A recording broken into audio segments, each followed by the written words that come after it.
família. José Carlos Bunlai, o filho. Raul Schmidt, a filha. Vacari, a irmã, a esposa, a cunhada, perseguidas de maneira criminosa pela Lava Jato. Milton Chaim, o filho. Paulo Vieira de Souza, a filha. Eduardo Cunha, a esposa, bem negociada, inclusive. Aécio Neves, a irmã, bem negociada também. Presidente Lula, que viu a dona Marisa morrer, sendo acusada do Jornal Nacional por ter comprado 2 pedalinhos e colocado o nome dos netos. Os filhos perseguidos. O Temer, a filha. João Santana, a esposa, que deu relato das condições em que permaneceu até se tornar delatora. Zé Dirceu, prenderam o irmão. Sérgio Machado, os filhos em Londres.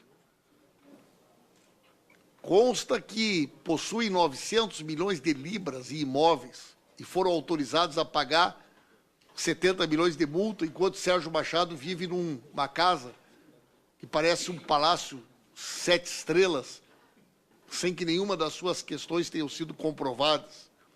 Nelson Merer, os filhos. Sérgio Cabral, a esposa. Milton Pascovitch, irmão. Chinco Nakandakari, os filhos. Ricardo Pernambuco, os filhos. Coronel João Batista Lima, a esposa. André Vargas, o irmão. E eu tenho uma lista interminável aqui. Nomes que não são públicos, pessoas que tiveram as suas famílias ameaçadas. Isso aqui é um modus operandi que vai entrar para a história como uma reedição daquilo que de pior a humanidade já viu, que é transformar a figura do delator em algo que mereça algum tipo de respeito. Isso aqui a Lava Jato ainda vai pagar muito caro por isso.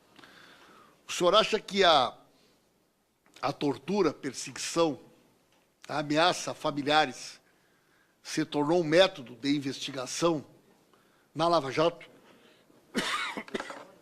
Sem dúvida. Aconteceu comigo. Eu não cedi. O senhor... A lista que o senhor deputado narrou, nós normalmente lemos as notícias com os casos isolados, mas a lista diz tudo. São aí, creio, eu fui contando aí mais de 20 pessoas. Isso os casos que são públicos. Num determinado momento, o procurador da Lava Jato, o TRF4, chegou a dizer o seguinte: é legítimo manter uma pessoa presa sem condenação pelo tempo necessário até que ela aceite ser um delator.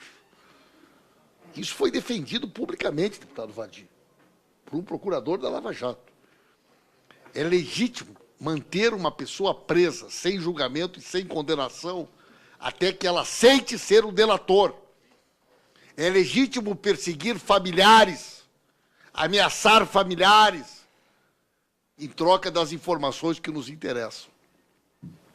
E hoje, não há, por parte de ninguém nesse país, do Conselho Nacional do Ministério Público, do Conselho Nacional de Justiça, uma voz destas instituições, com exceção desse parlamento, que se dispõe a denunciar. E eu espero que esta CPI, que será instalada essa semana, para tratar da máfia das delações desse país, possa ir a fundo nessa investigação, para que o Brasil conheça a sarjeta, o esgoto da Lava Jato, escondido pela Rede Globo e por todos aqueles que se prestam a esse triste papel nesse quadro histórico lamentável que o Brasil hoje vive. Portanto, eu agradeço as respostas que foram dadas até agora e me reservo o direito de, mais tarde, senhor presidente, se for o caso, voltar para alguma pergunta para completar o meu raciocínio. Muito obrigado. Obrigado, deputado Paulo Pimenta. Também dizer para aqueles que estão assistindo esse depoimento que, se tiverem perguntas, podem encaminhar para o Face da Comissão de Direitos Humanos. E conceder a palavra ao Deputado João Daniel.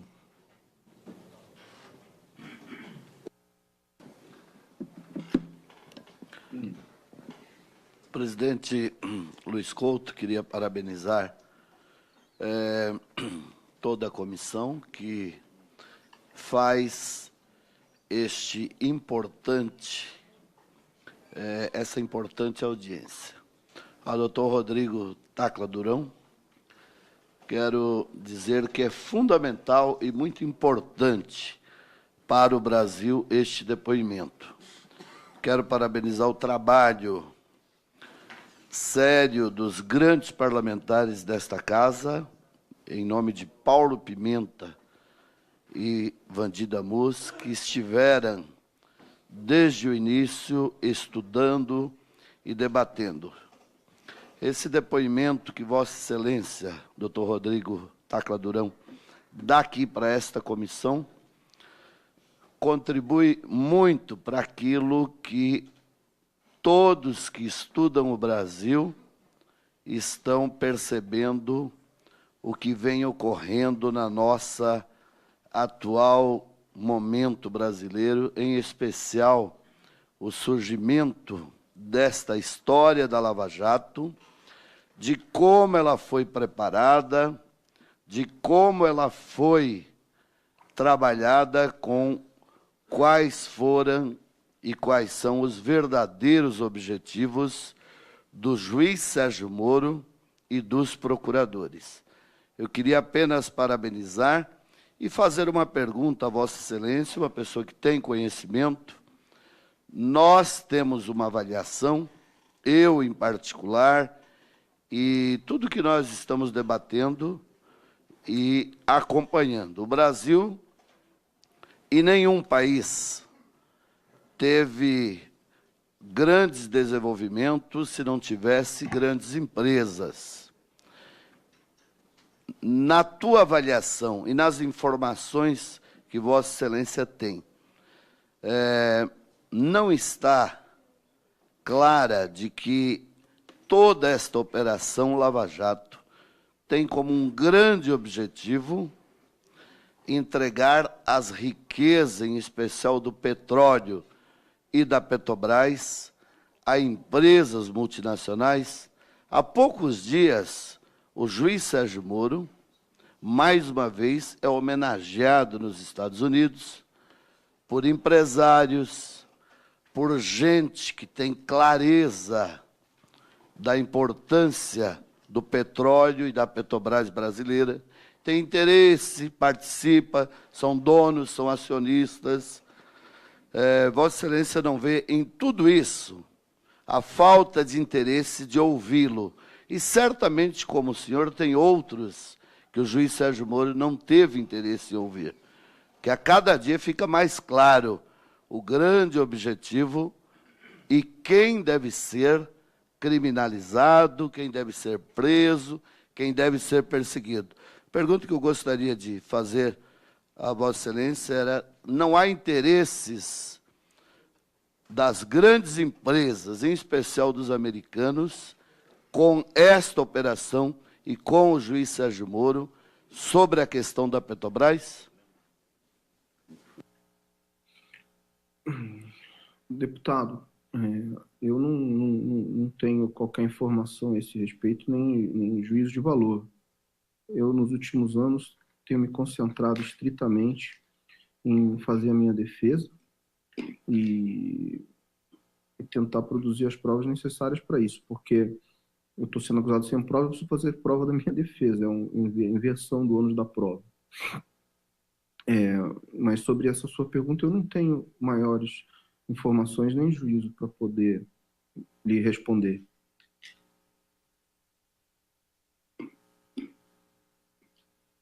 Muito obrigado, deputado João Daniel. Com a palavra agora o deputado Adelmo Leão Carneiro.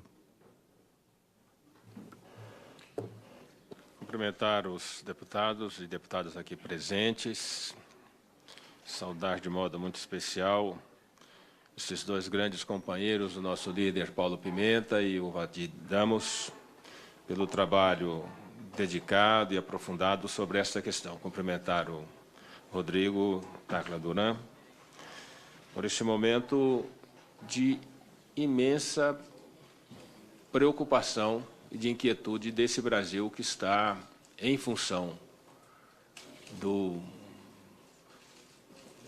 desse processo do Lava Jato, está pagando um preço altíssimo. E eu quero tratar aqui de modo muito especial de uma liderança que mudou a história do Brasil em pouco tempo, em 10 anos. Fez várias revoluções. Se nós tratarmos das pessoas mais pobres, que ascenderam a uma condição de maior dignidade, mais de 30 milhões de brasileiros, do salário mínimo, da Minha Casa Minha Vida, da universidade, da educação, e mais do que todas as conquistas materiais. O presidente Lula colocou o Brasil no cenário mundial, dando ao povo brasileiro mais e maior autoestima e dignidade. E eu quero tratar aqui especificamente de Vossa Senhoria, Rodrigo, que fora negado por 5 vezes o seu direito de testemunhar sobre o presidente Lula. Essa é uma situação que me parece absolutamente fora de todo o Estado democrático, dos princípios do direito, porque, no meu entendimento, quem escolhe a testemunha não é o juiz, não cabe a ele as razões já aqui expostas, qualquer medida de veto, considerando o valor do seu depoimento.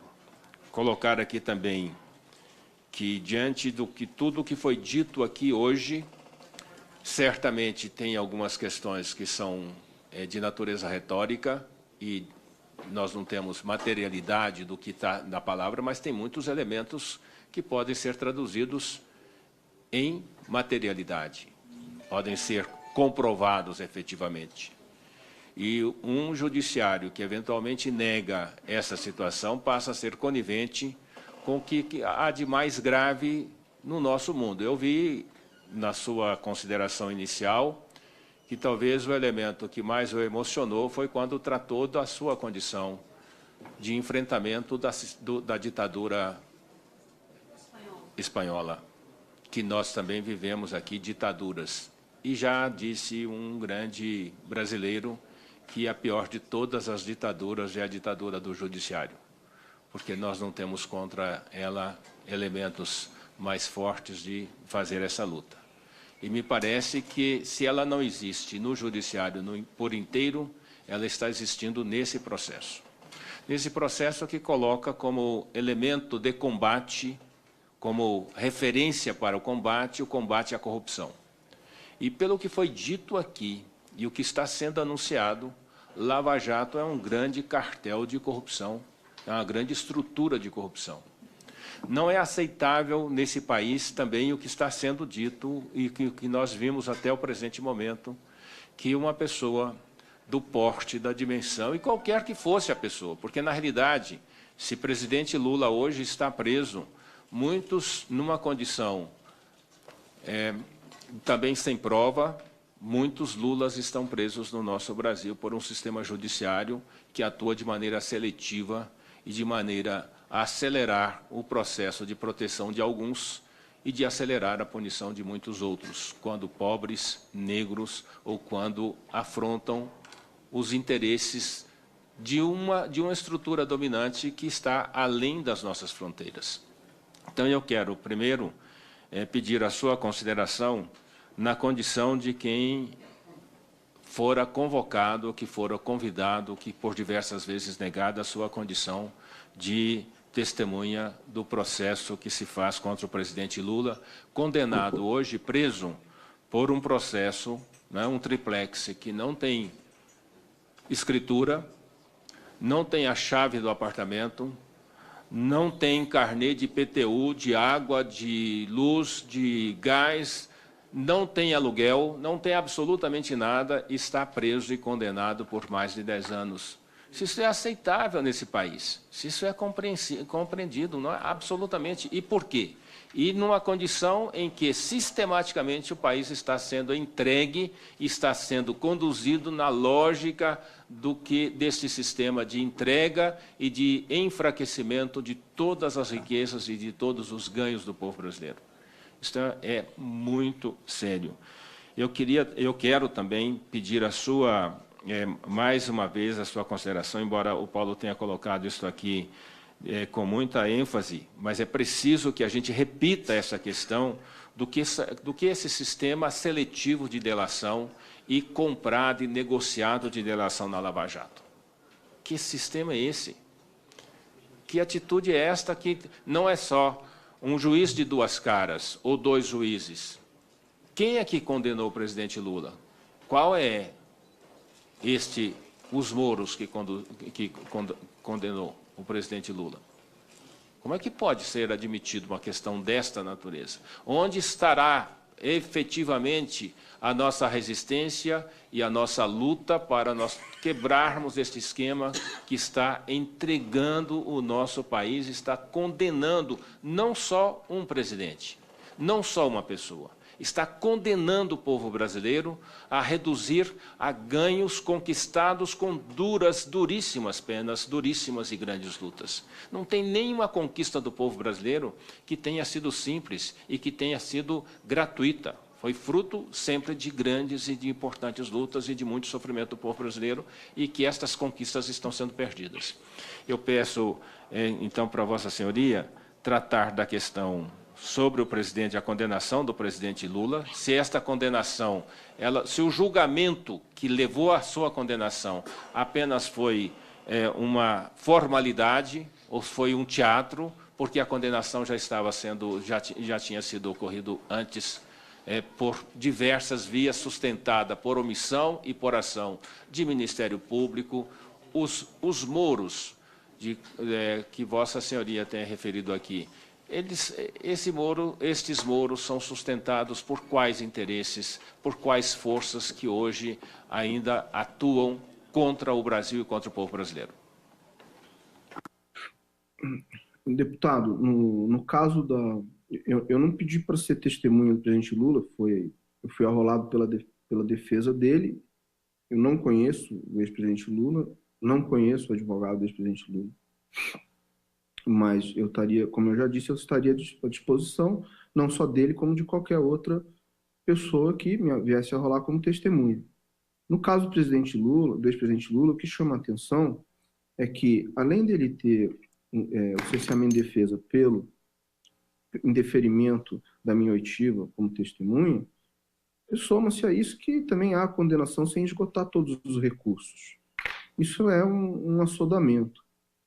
Mas eu não acredito, e em razão da seletividade que o senhor colocou, eu não acredito que eu vá ser ouvido em nenhum processo como testemunha. Não é uma coisa que vai acontecer, um fato só vai acontecer no caso do presidente Lula.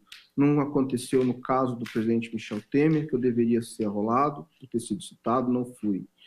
E todos os casos que eu for chamado, eu não acredito que eles vão deferir, simplesmente porque o que eu tenho a dizer desmonta a tese e a estratégia deles de acusação.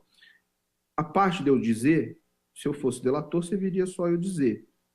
O problema todo, se eu fosse dizer como testemunha contrária, eles iam dizer que são só palavras, e até querendo menosprezar as provas. Então, eu falar e apresentar provas, eles acabam indeferindo. É uma situação que vai se repetir. Razão pela qual também que eles não enviam meus processos para a Espanha.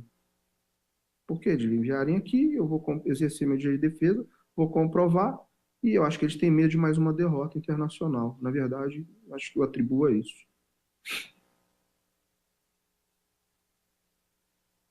Deputado, as pessoas estão encaminhando perguntas. A senhora Elaine Maria Santos questiona quais outros nomes de seu conhecimento que o juiz Moro não queira ouvir. Eu não tenho conhecimento de nomes que ele não queira ouvir, mas, por exemplo, uma coisa que chama atenção é, no caso do doleiro aí, do Dario Messia, no caso do Trend Bank e no próprio caso do Vinícius Claret e do sócio dele, Nenhum dessas pessoas, apesar de delatados pelos colaboradores da Odebrecht, nenhum deles foi denunciado em Curitiba ou investigado. E creio que eles aí faziam uso do doutor Figueiredo Bastos, se não me engano, Dario Messi. O Rubem... Isso chama atenção porque não foram denunciados. É seletividade. Seletividade. O Rubem Dario Aguirre questiona se a Câmara não deveria convocar a PGR para explicar a razão de não investigar as denúncias. E aí a pergunta que a resposta para nós não podemos convocar a PGR, Dário Rubem, mas iremos oficiar a PGR solicitando que localize o inquérito 186, que está perdido.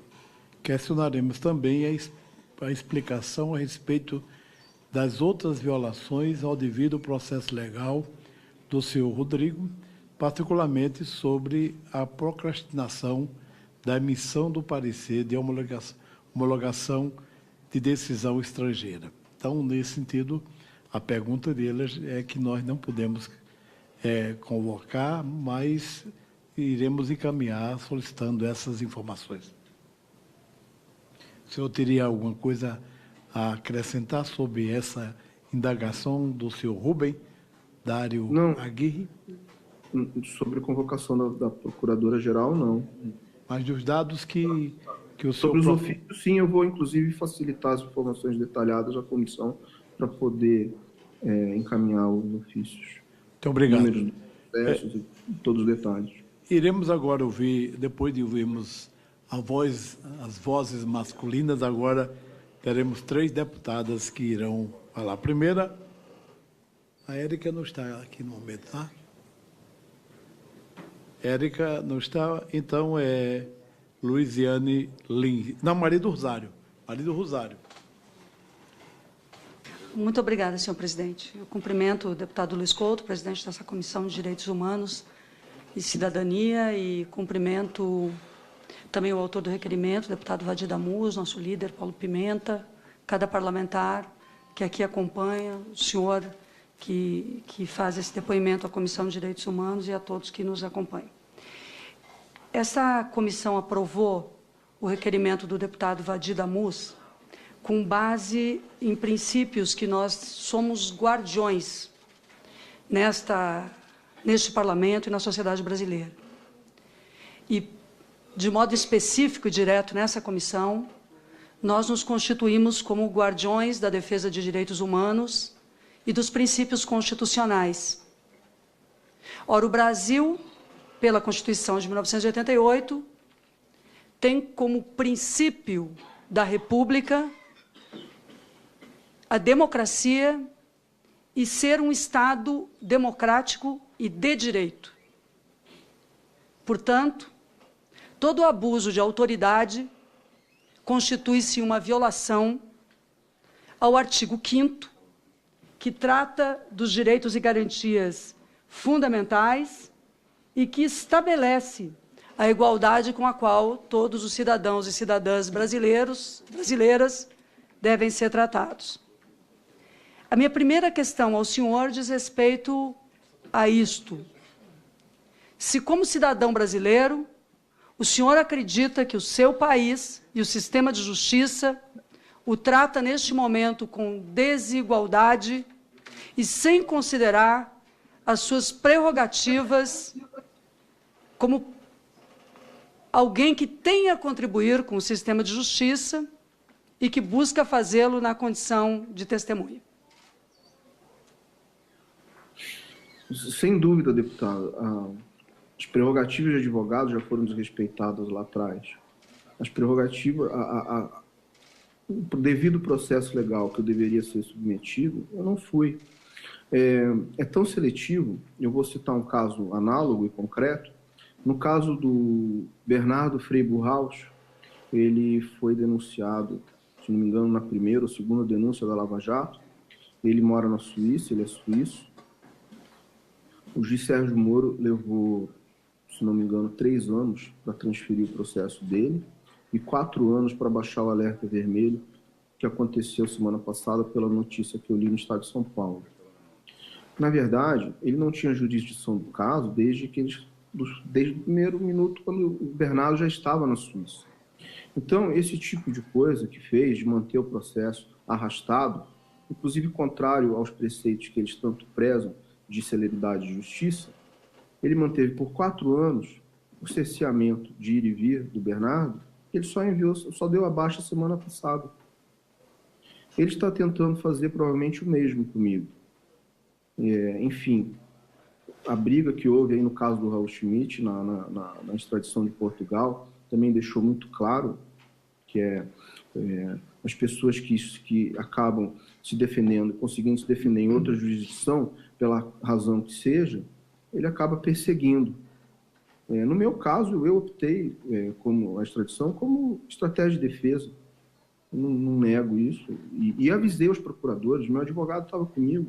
Eu nunca fiz nada escondido, eu morava no exterior, 80 viagens que eu fiz, não era do Brasil para o exterior, era para o Brasil. Eu morava no exterior já. E eu falei, eu avisei a minha estratégia de defesa, eu nunca escondi, não fugia, não teve nada. Eu simplesmente não aceitei a proposta que fizeram e desencadeou toda essa perseguição.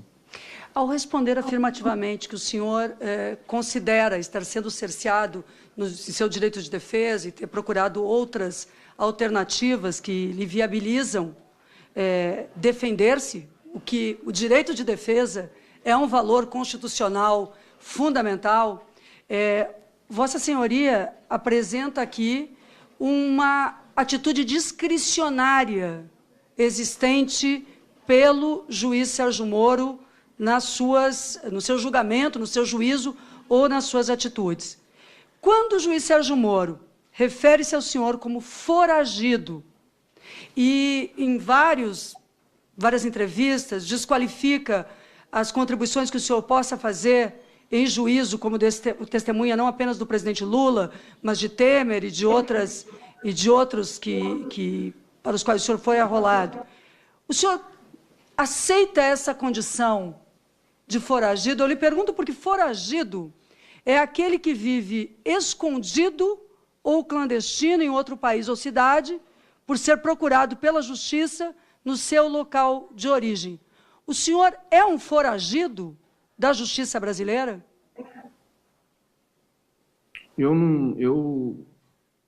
Minha extradição foi negada pelo Pleno da Audiência Nacional aqui na Espanha e as autoridades espanholas, que acho que têm a jurisdição sobre o meu assunto a partir de então, têm meu endereço, têm minha localização e existe um decreto de cooperação técnica internacional entre Brasil e Espanha, 6681. O Brasil, se ele entende que ele não me localiza, ele pode ativar o decreto de cooperação técnica para me localizar, e eu vou ser localizado como fui localizado no caso de outras 10 comissões rogatórias. Sim.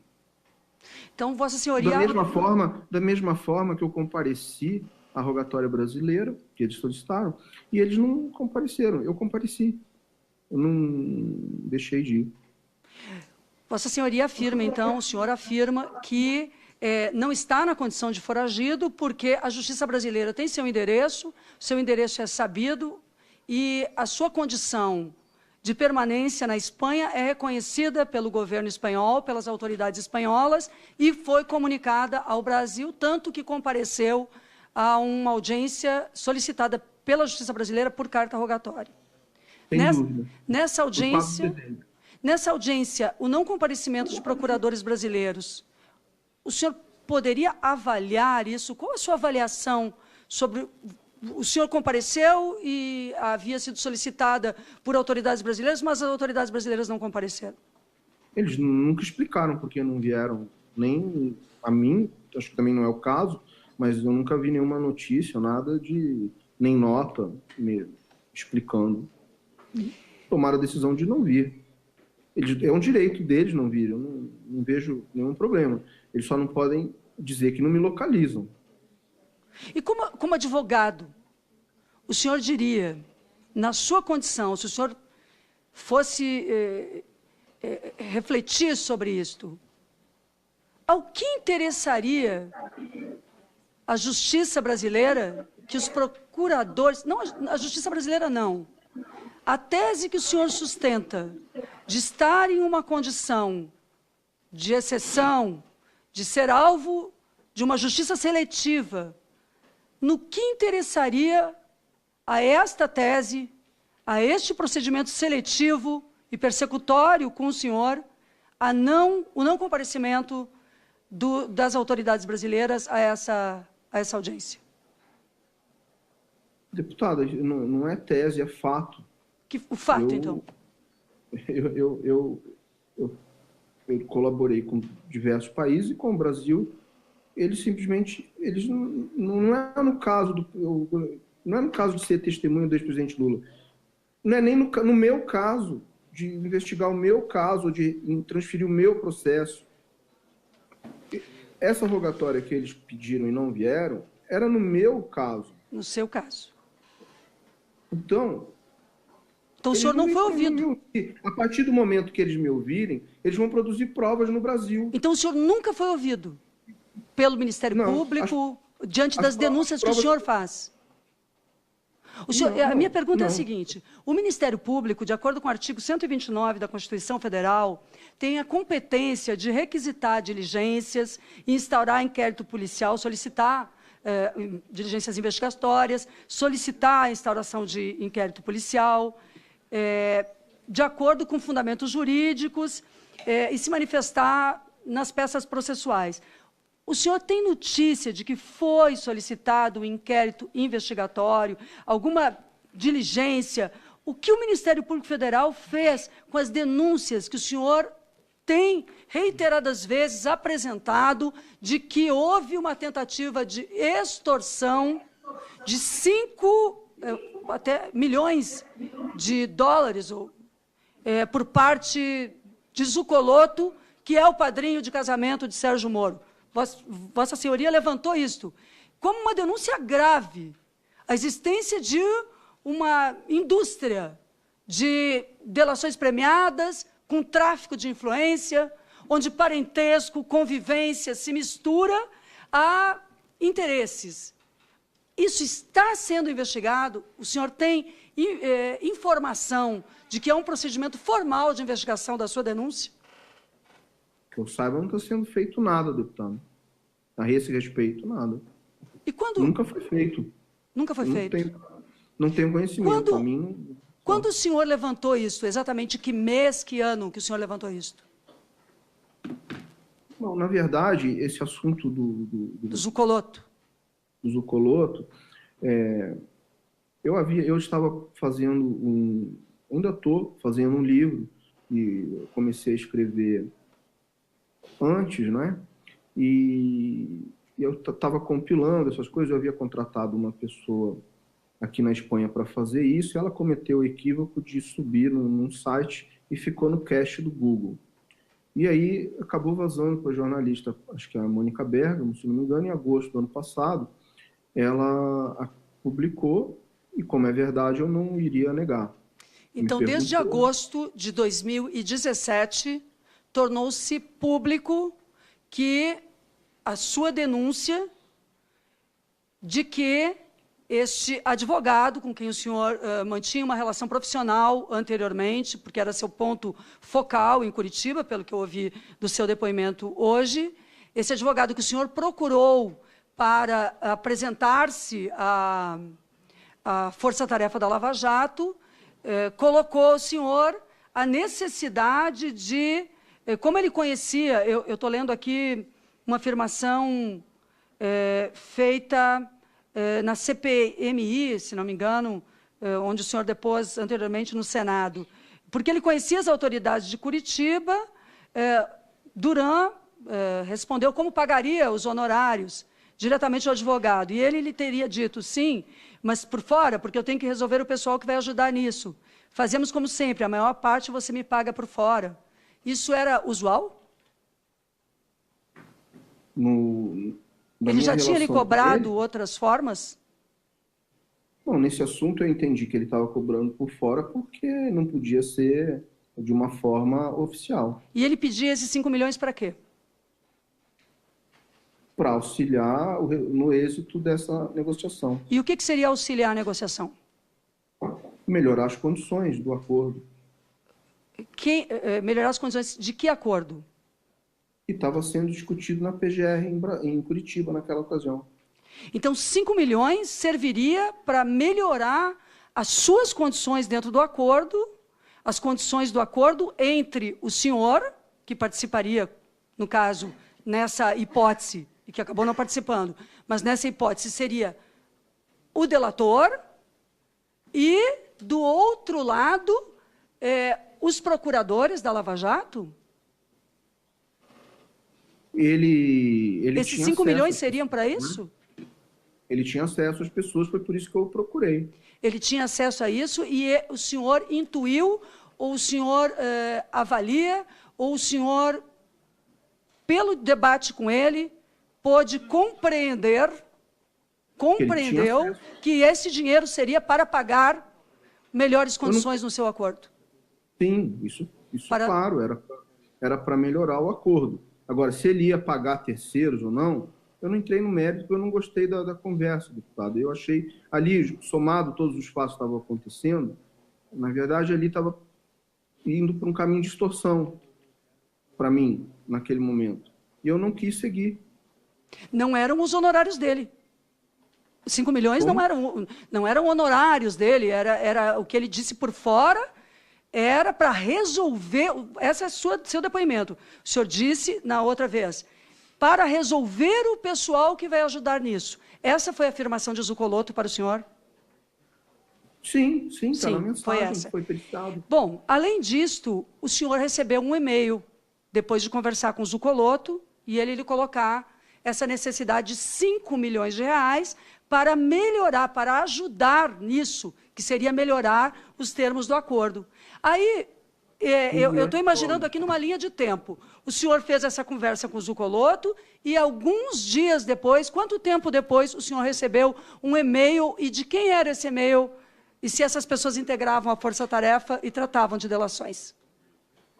Os procuradores, sim, da Força-Tarefa da Lava Jato, Carlos Fernando Santos Lima, Roberson Poçobon e Júlio Noronha, eles encaminharam a minuta do acordo, já nos termos que havia uma alteração de 6 meses domiciliar, uma coisa assim, e com as alternativas de multa, que era a multa mais alta, caso pudesse ser repatriado de uma conta de Andorra, que eu não tinha dinheiro, e uma multa menor, que se não fosse localizado dinheiro em Andorra, que era 1/3 do valor, aproximadamente. Uma multa maior se localizasse o dinheiro? Iria prevalecer a multa menor, porque em Andorra não havia dinheiro. Então, uma multa maior se localizassem o dinheiro, uma multa menor se não localizassem o dinheiro. Agora eu lhe faço uma pergunta como um parênteses nesse raciocínio que eu estou tentando fazer, não apenas para que eu possa compreender, prezado advogado, mas para que também as pessoas que nos acompanham possam entender também a gravidade dessa denúncia, a gravidade dos fatos. Porque o senhor é cidadão brasileiro, com cidadania espanhola também, o senhor se encontra na Espanha, o senhor está se propondo a fazer um depoimento na Justiça brasileira que demonstra graves denúncias sobre os procuradores da Lava Jato e o juiz Sérgio Moro e toda essa estrutura da Lava Jato. O senhor não foi ouvido até este momento. Tem quase um ano que essas questões são públicas, que o Brasil conhece. Então, há uma série de fatos extremamente graves que demonstram a construção de uma linha de raciocínio encadeada no Poder Judiciário brasileiro que visa exclusivamente um aspecto, e não a verdade. É isso que eu busco aqui quando lhe perguntam. Então, o senhor, 10 dias depois, esse é o depoimento que eu tive acesso, que o senhor já tinha feito no Senado, recebeu este e-mail. E agora o senhor afirma que neste e-mail existiam 2 valores. Um valor mais alto da negociação, se o dinheiro fosse encontrado, e um valor mais baixo se o dinheiro não fosse encontrado. Eu lhe pergunto, quem busca esse dinheiro? Quem pesquisa onde está o dinheiro? Deputada, não é agora que eu estou afirmando. Na ocasião eu afirmei e a minuta que estava como anexo do e-mail foi encaminhada à CPMI também. No caso, a multa maior, que era de aproximadamente 15 milhões de dólares, ela deveria ser paga se fosse localizado fundos numa conta em Andorra. Eu tenho uma conta em Singapura que é declarada. E os procuradores sabiam disso, primeiro porque é declarado no Banco Central, no meu imposto de renda. Segundo, porque eu também, quando estive com eles, comuniquei. Eles colocaram nessa minuta que o dinheiro estava em Andorra e que esse dinheiro de Andorra teria que ser repatriado para, então, ser paga a multa de 15 milhões de dólares. Se não fosse possível, por qualquer razão, o repatriamento da conta de Andorra, então a opção passaria para um valor de um item B lá na minuta, que é um valor de 1/3 da multa, que corresponde a 5 milhões. 5 milhões. O valor é um valor, inclusive, idêntico, né? É um valor... Se estranha, esse pessoal tem uma fixação nesses 5 milhões, porque acabamos de ver que o Zucoloto pediu 5 milhões e a multa, a vadia da multa, seria reduzida para 5 milhões. Seria interessante. Sim, Bom, a questão é que o que eu tinha declarado em Singapura são 15 milhões. Se eu pago 1/3 da multa, que seria os 5 no acordo, sobraria 5 para pagar de honorários no êxito e 5 para mim. Essa foi a proposta. O senhor daria 5 milhões nesse por fora do Zucoloto e 5 dentro da... Ficaria comigo. Dentro da conta, dentro da negociação oficial. 5 milhões Exato, na negociação oficial, ainda o senhor ficaria com 5, era 1/3, 1/3, 1/3. Se colocasse a conta, se colocasse na minuta e no acordo a conta de Singapura, não haveria fundos para poder pagar. Sim, não haveria. Então, agora ele faz uma pergunta aqui sobre isso, né, sobre esses valores. Mas quem busca... porque quando o senhor aponta que o e-mail já dizia Andorra ou Singapura, note, eu não sou dessa área, eu não conheço, eu trabalho aqui na Comissão de Direitos Humanos e na Comissão de Constituição e Justiça. Então, por isso que eu lhe faço essas perguntas, que talvez o senhor já tenha respondido muitas vezes, até peço que o senhor compreenda. Mas eu gostaria de entender se neste e-mail, então, quando existem os dois valores, os próprios procuradores é que seriam responsáveis por verificar se encontrariam o valor a maior ou não. Correto. Então, porque aqui nós temos também, Vadir, uma linha de raciocínio. Se eu digo, né, que é tal valor maior e tal valor menor, mas o fulano mesmo que diz se o valor é maior ou menor é o que vai procurar, pode haver realmente uma negociação diferenciada lhe sendo indicada pelo e-mail. Então, esse é um problema da delação premiada também, que nós temos que analisar se quem faz a proposta é o mesmo que pesquisa. Só para... Sim, pois não.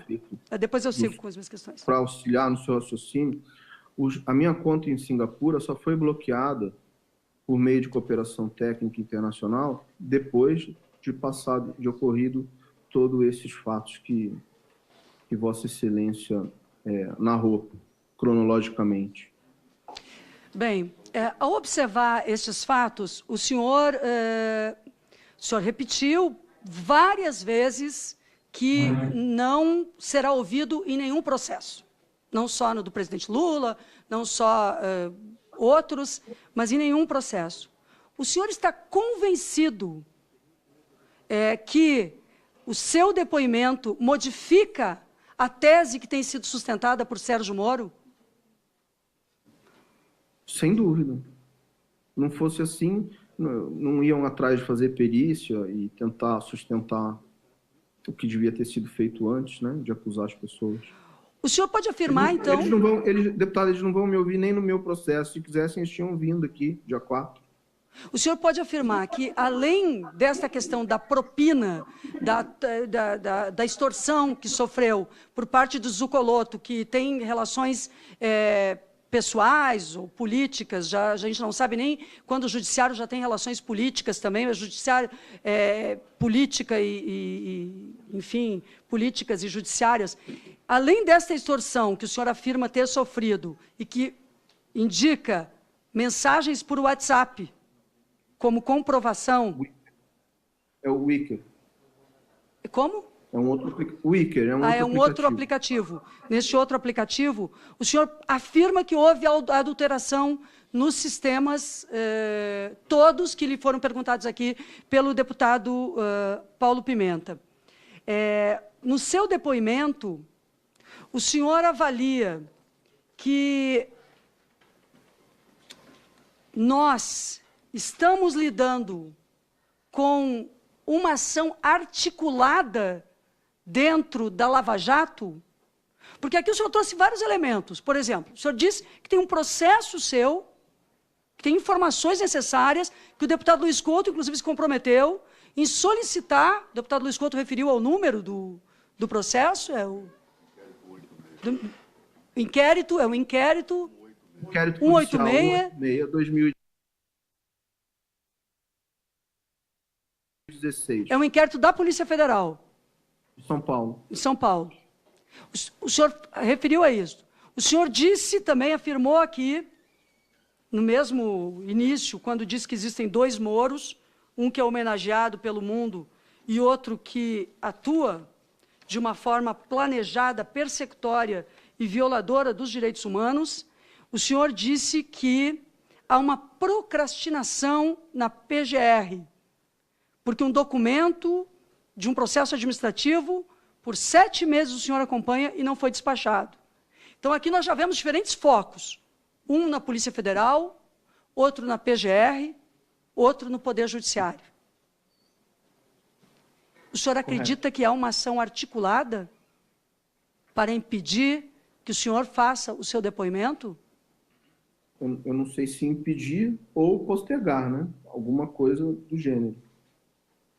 Bem, bom, senhores e senhoras, eu acho que nós estamos diante, não ao acaso, de um depoimento que é extremamente importante para o país.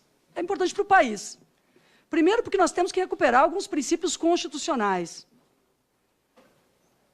De um lado, precisamos recuperar que toda pessoa deve ser considerada inocente, até que por meios legais, adequados e dentro da lei, sua culpa ou sua inocência venha a ser comprovada. Então, me incomoda, inclusive, o fato do senhor não se encontrar no Brasil, que é o seu país, está em outro país, como uma busca de manter a liberdade, enfim, e manter prerrogativas que lhe devem ser asseguradas pelo Estado brasileiro. O senhor sabe que o presidente Lula teve muitas oportunidades de sair do Brasil. Eu lembro, sobretudo, um momento em que ele esteve no Uruguai, ali, os colegas gaúchos e de outros estados que acompanharam a caravana, que estiveram conosco naquela praça que divide Rivera e Santana do Livramento, viram que ali mesmo bastava um passo para que estivesse em um outro país. Eu não julgo, obviamente, eu quero tratar aqui de forma diversa, porque todo ser humano tem direito de defender-se. Então, o senhor está fazendo aquilo que acredita adequado para o seu direito de defesa. No caso do presidente Lula, ele optou por ficar no Brasil. Pelas responsabilidades diferenciadas que ele tem, ele optou por estar dentro do Brasil. Porque o presidente Lula continua acreditando, continua com uma fé inabalável na democracia. O presidente Lula não quer ser indicado para nada, ele quer concorrer à presidência da República, que já venceu 2 vezes. Ele quer o direito de defender-se, ele quer que o senhor faça o seu depoimento. A defesa do presidente Lula exige, e Sérgio Moro negou 5 vezes ouvir o seu depoimento, porque o seu depoimento é um contraponto importante ao abuso de autoridade praticado contra várias pessoas, inclusive contra o presidente Lula. O Brasil não vive um Estado pleno de direito. O Brasil vive hoje um momento de exceção. Há uma intervenção militar no Rio de Janeiro. Há poucos dias, o país foi paralisado em uma ação orquestrada, que se de um lado existiam trabalhadores participando dela, como caminhoneiros, existia a ação empresarial e existiam aqueles que são viúvas da ditadura e que defendem que o país seja paralisado por uma nova ditadura. As nossas empresas estão sendo dilapidadas.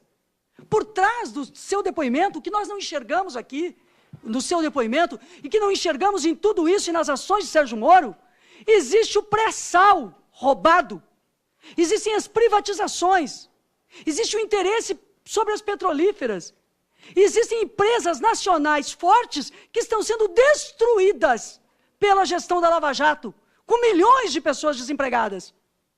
Os resultados dessa atuação de Sérgio Moro, vinculada aos interesses norte-americanos, cada vez mais claro, pela sua presença, pelas homenagens, mas pelas diretrizes que estão estruturadas em torno do impedimento ao seu depoimento e das questões que ele tem apresentado e da falta de provas com que mantém preso o presidente Lula, toda essa orquestração tem servido ao quê? Se não a fragilizar a democracia brasileira. E o mais grave diante de tudo isso é enganar. A enganar um povo que quer o fim da corrupção. Mas que agora vê também, mais uma vez, de que os que discursam pelo fim da corrupção se envolvem em negociatas deploráveis para cumprirem a sua tese, o que é uma forma de corrupção. Portanto, em nome da Constituição Federal, eu acho que nós temos vários encaminhamentos para fazer aqui. O primeiro deles é que o senhor seja ouvido pelo Ministério Público. Eu fico indignada com a não presença dos procuradores na oitiva, na audiência que foi por carta rogatória chamada. Então, eu creio que isso precisa de uma explicação. No entanto, e além disto, todos os elementos que o senhor trouxe corroboram aquilo que nós temos afirmado, também no caso do presidente Lula, que está sendo violada a Constituição Federal e que está sendo violada a Carta Internacional dos Direitos Humanos, a Declaração Universal e o Pacto pelos Direitos Civis e Políticos, que afirmam que os tribunais devem agir com independência, que não pode haver pré-julgamento.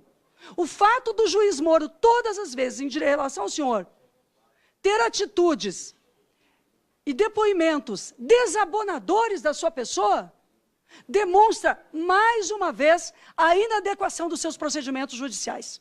Ele pré-julga.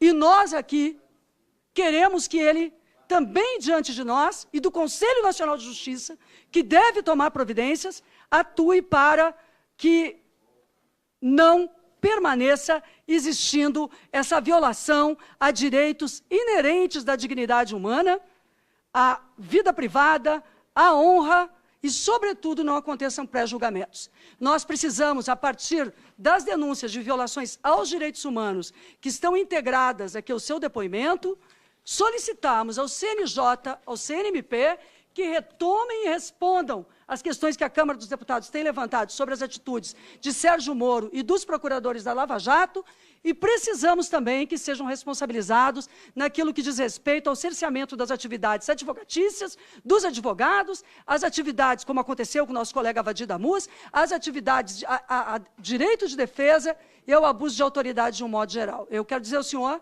que nós estamos aqui na Comissão de Direitos Humanos, não no âmbito de uma CPI, mas atuaremos aqui também para garantir que este abuso de autoridade não permaneça acontecendo no Brasil e esclarecendo o povo brasileiro de que aqueles que se vestem de uma forma diante das câmeras, na verdade, escondem depoimentos tão importantes no âmbito da justiça e não permitem depoimentos tão importantes diante da justiça como o senhor, independentemente daquilo que o senhor tenha que responder. Porque aquilo que o senhor é acusado, eles têm que fazer prova, a justiça tem que fazer prova. Mas naquilo que o senhor está depondo e os denunciando, o senhor indica ter comprovações importantes que precisam ser consideradas no sistema de justiça. Muito obrigada pelo seu depoimento a essa comissão e aos colegas, e ao deputado Vadir Damus e ao presidente.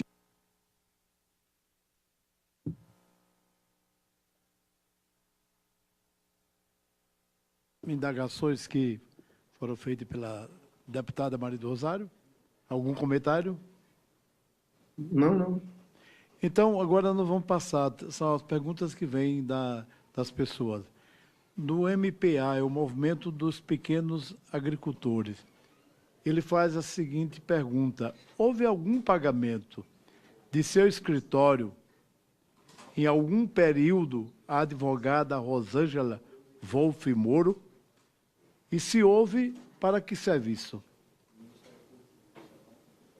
Não, diretamente a ela não houve nenhum pagamento. Nenhum. Paguei o escritório do Dr. Zucoloto e que eu saiba, ela era sócio. Só. Então, não houve pagamento para ela. Tá. Outra pergunta. Pois não, diga. Não, pessoa física, ela não, nenhum. Da Adriana Salviti. O senhor tem conhecimento de juízes que receberam dinheiro de propina da Odebrecht?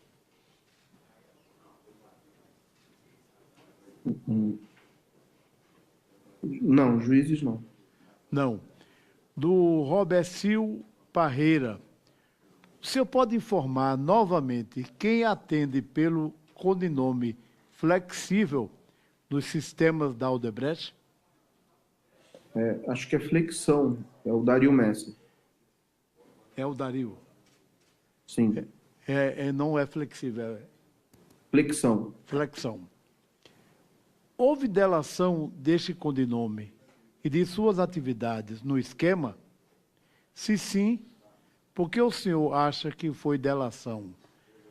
Não aparece nos registros da Lava Jato e por que não foi investigada, tampouco os envolvidos punidos na forma da lei?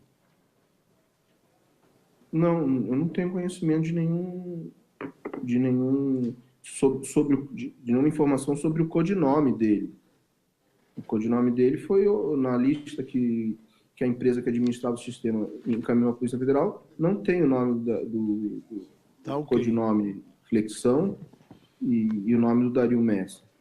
Outra pergunta. Sobre delação, ele foi delatado, sim. Me permite? Ele foi delatado pelo Olívio Rodrigues. Essa pergunta é muito boa. A pergunta é, na sua opinião, por que razão Dario Messer e os demais amigos, funcionários e sócios dele, mesmo denunciados por delatores, não foram investigados pela Lava Jato e nunca foram denunciados pelo MPF? E mais, o senhor sabe quem era o advogado deles? Deputado, eles foram delatados, não foram denunciados em Curitiba. No Rio de Janeiro foram, em Curitiba não, né? Embora tenham sido delatados antes em Curitiba. A delação do Olívio Rodrigues, por exemplo, é mais antiga sobre o Dario Messi, sobre o Matalon, do que a delação do próprio Vinícius no Rio, que teve um processo de extradição longo via Uruguai. E, entretanto, essas investigações, pelo que eu entendi, andaram só pelo Rio de Janeiro. Eu não tenho conhecimento de nenhuma denúncia em Curitiba contra o Dario Messi, contra o Vinícius Claret, contra o sócio dele, contra o Trend Bank e contra o Matalon. Apesar deles haverem sido delatados por diversas pessoas da Odebrecht. O senhor sabe quem é o advogado deles? Como? O senhor sabe quem é o advogado deles? Do Dario Messer, não sei se agora, mas em algum momento eu tenho conhecimento que foi o Dr. Figueiredo Bastos. Ok. O Greg Balboa pergunta: gostaria que o senhor Tacla Duran esclarecesse como foi o episódio da atuação do advogado do escritório da esposa do senhor Sérgio Moro tentando suborná-lo. A questão não foi de suborno ao juiz Sérgio Moro. Ali foi discutido uma situação de acordo entre eu e ele na condição de advogado que estava me ajudando nessa situação. Agora, daí em diante, como ele iria fazer isso, os contratos, eu não entrei nesse meio. Não quis e procurei evitar. Correto. E qual a participação e quem eram os membros do Ministério Público Federal que participaram direta ou indiretamente dessa tentativa de suborno? Não, também não. Do doutor Zucoloto em diante é o que tem que ser investigado, deputado. Eu tenho conhecimento do que aconteceu comigo e que tratei com ele. E o que foi relatado nessas tratativas são as mensagens que foram periciadas que eu encaminhei à CPMI. Daí para frente, depende de investigação, de quebra de sigilo, investigações normais, depoimentos que não foram feitos. Agora, o que eu posso contribuir com isso é até onde eu tenho conhecimento e com as perícias das mensagens que eu fiz, mostrando que as mensagens não foram adulteradas, são verídicas.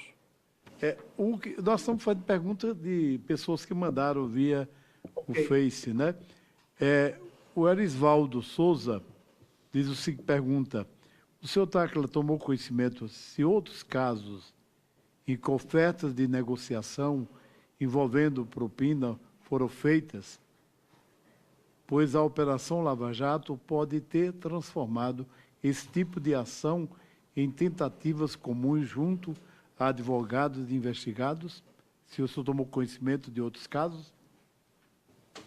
De suborno, essas coisas, não. O que eu soube, inclusive na ocasião por outros advogados e pessoas da UTC, que eu deveria procurar um advogado que eles estavam indicando da Panela de Curitiba, que seria mais fácil para conseguir fazer um acordo ou o que fosse para resolver o problema, porque eles haviam sido instados a falar sobre mim. Um ano e meio depois de que eles haviam feito a delação.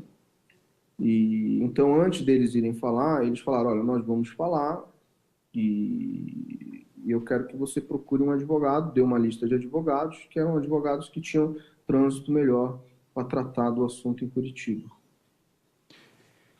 Vamos escutar... Presidente, Pois não. se o depoente pode informar quem são os advogados ou os escritórios que foram indicados. Sim, na ocasião foi o doutor Figueiredo Basto, doutora Carla Domênico, Tracy Renaldetti, Bretas, eu não lembro muito bem, porque eles aí um pouco são sócios, eu não lembro. Mas esses quatro nomes... Pode repetir os escritórios, não? Figueiredo Basto? Figueiredo Basto, Tracy Renaldetti, Carla Domênico e o escritório Bretas. E quem fez a indicação? O senhor Ivan Carratu. Carratu a pedido do Valmir Pinheiro, da UTC. Da UTC. As indicações foram feitas por Ivan Carratu. Sim. Ok.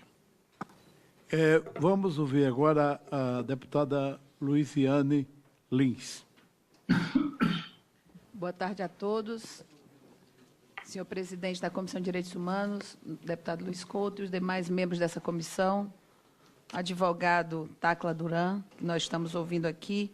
Gostaria de parabenizar tanto ao presidente quanto também ao deputado Vadir Damoso por essa iniciativa, porque se não fosse essa comissão aprovar o requerimento do deputado Vadir Damoso, nós, brasileiros, como um todo, até porque, eu digo nós aqui, porque não sei qual vai ser a audiência dessa audiência que eu digo do ponto de vista dos grandes meios de comunicação de massa, da grande imprensa brasileira, do qual, inclusive, eu sou jornalista.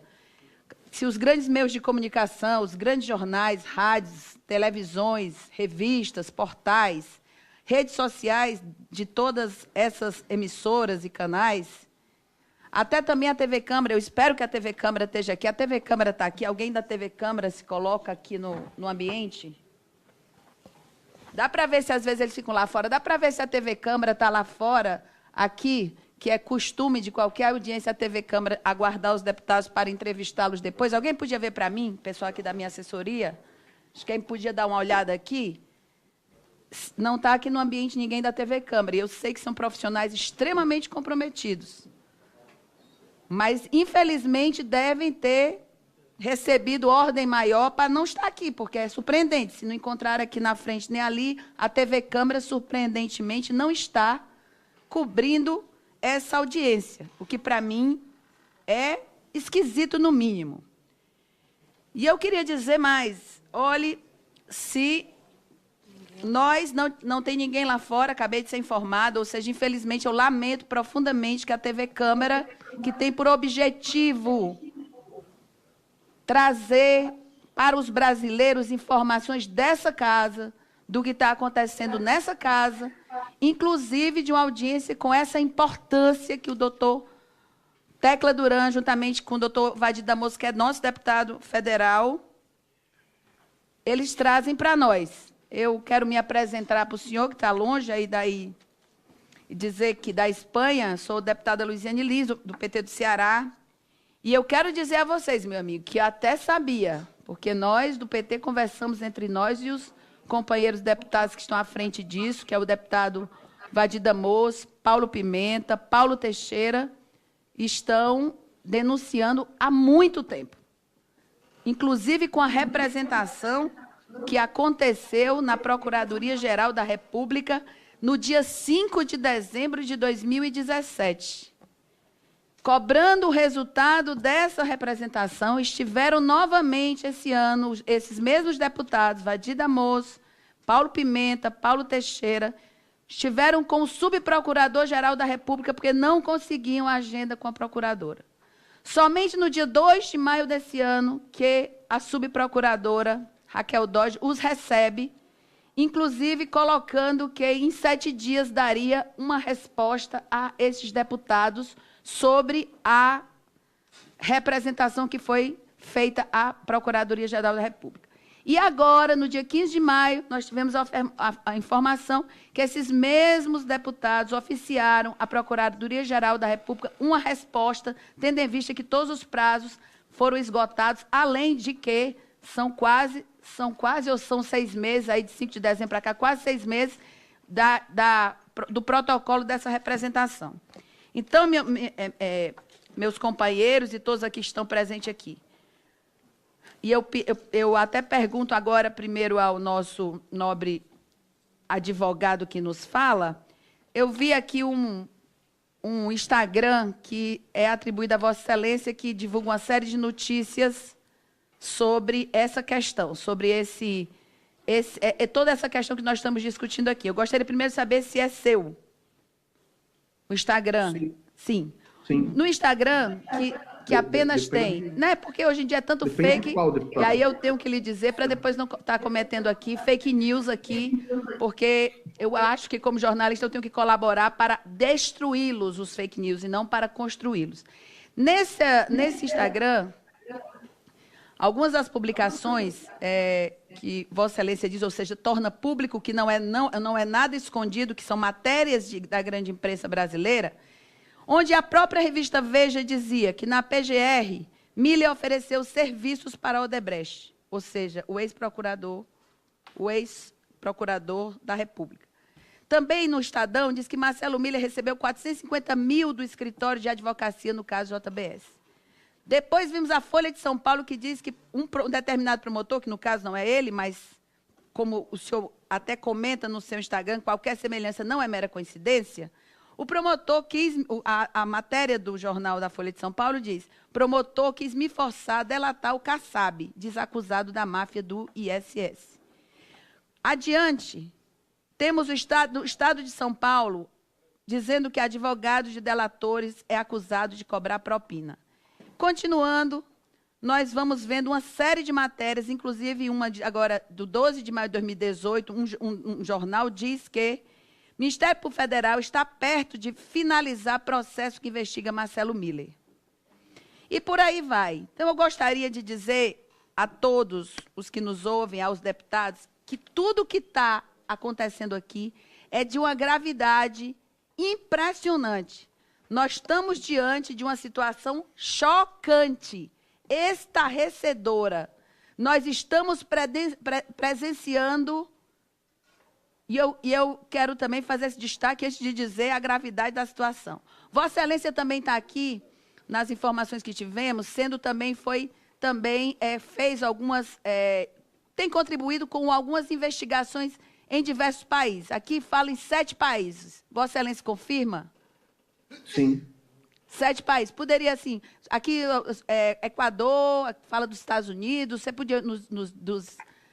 nos dizer que países Vossa Excelência contribui para as investigações? Estados Unidos não. Foi Equador, Andorra, Suíça, Equador por 3 vezes. Antigua e Barbuda, México, Peru e Argentina. Pois é muito esquisito saber que Vossa Excelência está contribuindo com as investigações em todos esses países e até realmente confirma o fato de não estar ajudando os Estados Unidos. Para nós, isso aí, inclusive, conta ponto no sentido de que, de fato, os Estados Unidos, assim, não está preocupado com o que o senhor tem a dizer, talvez assim como no seu próprio país, que não está o chamando para contribuir com essas investigações. Isso, para mim, é outro indício. E eu quero dizer com muita clareza aqui, se todas essas informações forem investigadas, que Vossa Excelência coloca aqui, e parece que tudo está sendo feito em nível dos operadores de direito envolvidos com a Operação Lava Jato, e aí também o Ministério Público Federal, isso é prevaricação, não está ouvindo e nem investigando, e se assim não estiverem, nós podemos dizer de forma muito clara, assim como tem mania de apontar para o Legislativo, nós estamos presenciando uma quadrilha criminosa que troca melhorias nas delações premiadas por propina e que está incrustada no meio do sistema judiciário brasileiro, porque são membros do Ministério Público Federal, no âmbito da Lava Jato e talvez em outros locais. Por isso, eu penso que é urgente e fundamental a instalação da CPI das delações aqui.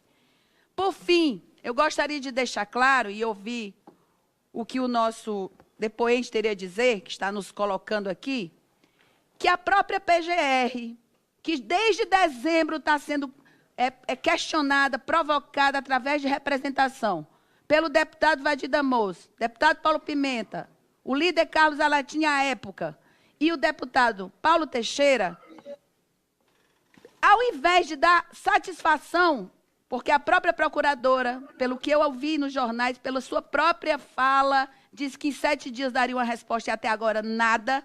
Mas o grave é que aqui, na revista Fórum de hoje, diz que a Procuradoria-Geral da República quer impedir o depoimento do senhor Tecla Duran, pedido pela defesa do ex-presidente Lula, e que o subprocurador-geral da República, Nicolau Dino, protocolou parecer no Superior Tribunal de Justiça, pedindo que o ex-advogado, no caso, o senhor Rodrigo Tacla Duran, ex-advogado Odebrecht, seja impedido de prestar depoimento em um recurso do ex-presidente Lula que tramita na instância do juiz Sérgio Moro.